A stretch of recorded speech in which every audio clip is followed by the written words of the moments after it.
Matahari baru saja menembus celah daun pohon di halaman rumah keluarga Mulyadi.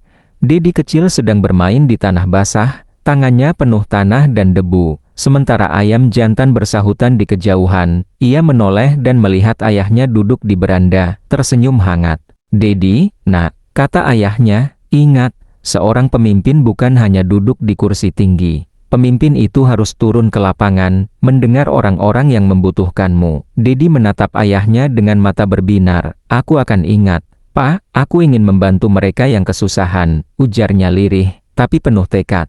Hari-hari kecil itu penuh dengan pengalaman sederhana namun berharga. Ia membantu tetangga membawa hasil panen, menemani anak-anak belajar membaca, dan mengunjungi warga tua yang sakit. Setiap langkah kecil itu menanamkan rasa peduli yang kuat di hatinya. Masa remaja membawa Dedi ke organisasi pemuda desa. Ia belajar berbicara di depan orang banyak, merencanakan kegiatan sosial, dan mengatur aksi nyata, mulai dari membersihkan sungai sampai membantu tetangga yang kehilangan pekerjaan.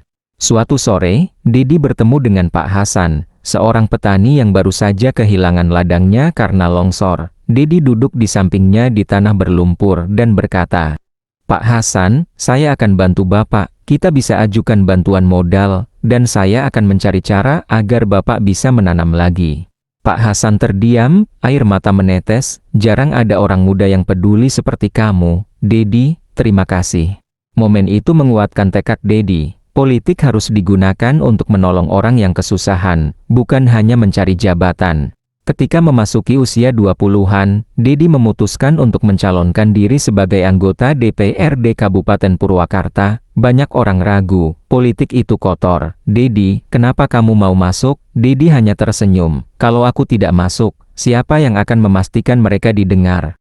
Di DPRD, Dedi bukan sekadar hadir di rapat. Ia sering menyelinap keluar gedung, berjalan ke desa-desa yang jarang diperhatikan pemerintah. Warga terkejut melihatnya datang membawa bantuan dan duduk mendengarkan keluhan mereka. Seorang ibu tua berkata, "Sudah lama kami tidak bertemu pejabat yang mau mendengar kami." "Terima kasih, Nak." Kisah-kisah kecil seperti ini mulai tersebar. Warga Purwakarta mulai mengenal sosok muda yang berbeda dari politisi lain, turun ke lapangan dan peduli pada rakyat. Pada usia 32 tahun, Dedi terpilih menjadi wakil Bupati Purwakarta. Banyak yang skeptis, tapi Dedi membuktikan dirinya melalui tindakan nyata. Suatu malam, desa di lereng gunung dilanda banjir. Dedi datang, ikut membersihkan puing-puing, menenangkan warga yang panik, dan memastikan anak-anak bisa kembali ke sekolah.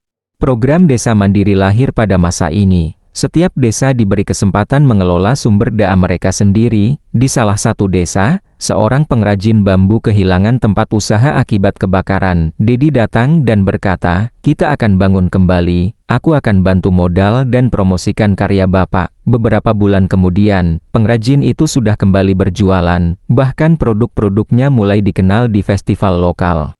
Seperti tokoh besar lainnya, Dedi menghadapi kritik. Ada yang menilai proyek pembangunan tidak merata, ada yang mempertanyakan anggaran budaya yang dianggap berlebihan. Suatu kali, seorang wartawan menanyakan, "Pak Bupati, banyak yang merasa pembangunan lebih fokus ke beberapa desa, apa tanggapan Anda?"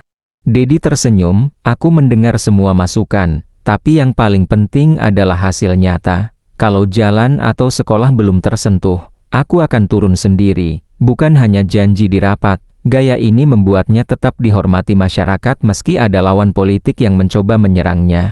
Puncak karier politiknya datang saat Pilkada ke-2024. Dedi terpilih sebagai Gubernur Jawa Barat dengan dukungan suara besar. Banyak warga yang mendukungnya karena gaya kepemimpinannya yang nyata. Di provinsi besar ini, tantangan baru muncul. Desa terpencil sulit dijangkau, dan bencana alam sering terjadi. Suatu hari, Dedi mengunjungi desa terdampak banjir. Ia tidak hanya memberi bantuan, tapi ikut menurunkan perahu untuk mengevakuasi warga. Anak-anak yang ketakutan tersenyum melihat gubernur mereka bekerja bersama mereka. Ada banyak kisah nyata warga yang dibantu KDM. Seorang ibu tunggal yang kehilangan penghasilan dibantu membuka usaha kecil. Pedagang pasar yang terbantu dengan akses pasar dan promosi produk lokal. Anak-anak miskin yang mendapatkan fasilitas belajar sementara setelah bencana alam.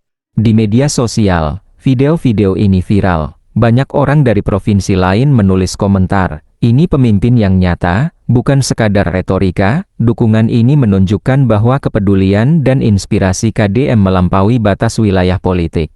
Dedi kerap turun ke pasar, berdialog dengan pedagang kecil, dan menanyakan keluhan mereka secara langsung. Suatu malam, seorang pemuda mengunggah video, "Gubernur kita ikut membersihkan selokan di desa." Jarang ada pemimpin yang begitu. Video ini disukai ribuan orang. Ia percaya bahwa politik harus dekat dengan rakyat, bukan hanya simbolik. Filosofi ini membuatnya dicintai banyak orang, sekaligus menghadapi kritik yang sehat dari politikus lain.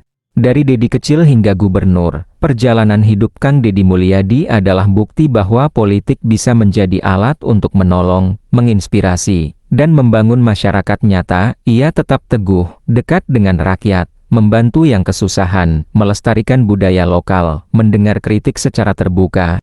Kisahnya bukan hanya tentang jabatan, tapi nilai, filosofi, dan kepedulian manusia terhadap sesama, yang membuat KDM tetap relevan, dihormati, dan didukung banyak orang di seluruh Indonesia. Dan kinerja bagusnya yang belum disebutkan di atas, kalian tulis saja di kolom komentar.